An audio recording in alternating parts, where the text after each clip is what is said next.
Let's do our Ghanaian series now, where Indigenous pottery is a significant arts form in the Ghanaian culture. But the country's ceramics industry has been recording a decline in production and patronage in recent times. As part of our Ghanaian series, Mona Lisa Frimpong takes a look at how stakeholders want people to embrace one of the most durable forms of art, pottery. Behind handicrafts, pottery is the oldest. As the clay is shaped by human hands, decorative effects are added. The clay is formed into pots that communicate each era's most profound beliefs or aesthetic concerns. The head of department for the Integrated Rural Art and Industry at KNUST has a variety of pots on display. Professor Rudolf Steiner tells stories of pottery. We have the royal pottery and then the domestic pottery. And royal pottery is basically produced by royal potters. And the production line of royal pottery is not just like any other. There are certain rituals and performances that must go alongside production. And then we have those who produce mainly for domestic use. That's for the ordinary people. They are trained right from the onset because there are no rituals associated with them.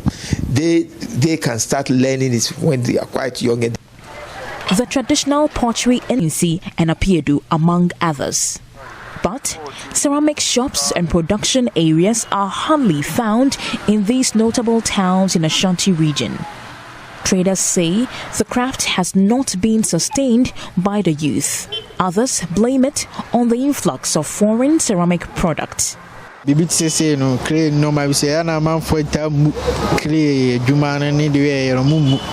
The job is lucrative, but the youth are not interested. The foreign lightweight pots have taken over the market, and it is cheaper than ours.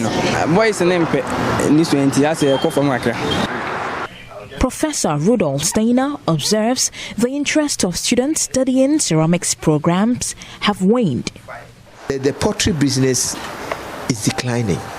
One is that the art of pottery in the community is not linked to the education of the youth. So you'll find out that the child is in the community, pottery is being practiced, yet because of his academic activities, he has no desire even to practice it. It's expected that art and craft will take care of that, bridging the home craft with academic work, but it is not there. Institutions that were established to help develop the manpower and skills for the growth of the ceramics industry. Now, many ceramics graduates have found themselves in other professions, and those who have managed to set themselves up are not doing so well. And I am very sure that those who are still in school will definitely find themselves in other professions other than the ceramics they studied. Indigenous art forms are gradually becoming a part of cultural development. Dr. Kafui Kwesi Ajuman of the Integrated Rural Art and Industry, KNUST, wants pottery. In scripture says that human beings were made from the earth. Pottery is also dark from the earth. So the more you connect to pottery, the more you connect to your originality. It makes you original. You see, anything outside that too much, then it means you are contaminating your own body. So a lot of foods don't even relate to metal so well, like onions, garlic, but we always cook them in metal saucepans. What happens? We kill the nutrients in them. At the ceramics department of the Center for National Culture in Kumasi, acting head Richard Fianco encouraged. We should buy our local product. They are very, very good. Yeah, we produce them here. We take time to do it. It is important that pragmatic policies are decided at the local level for the restructuring of the traditional pottery industry. Mona Lisa Frimpong reporting.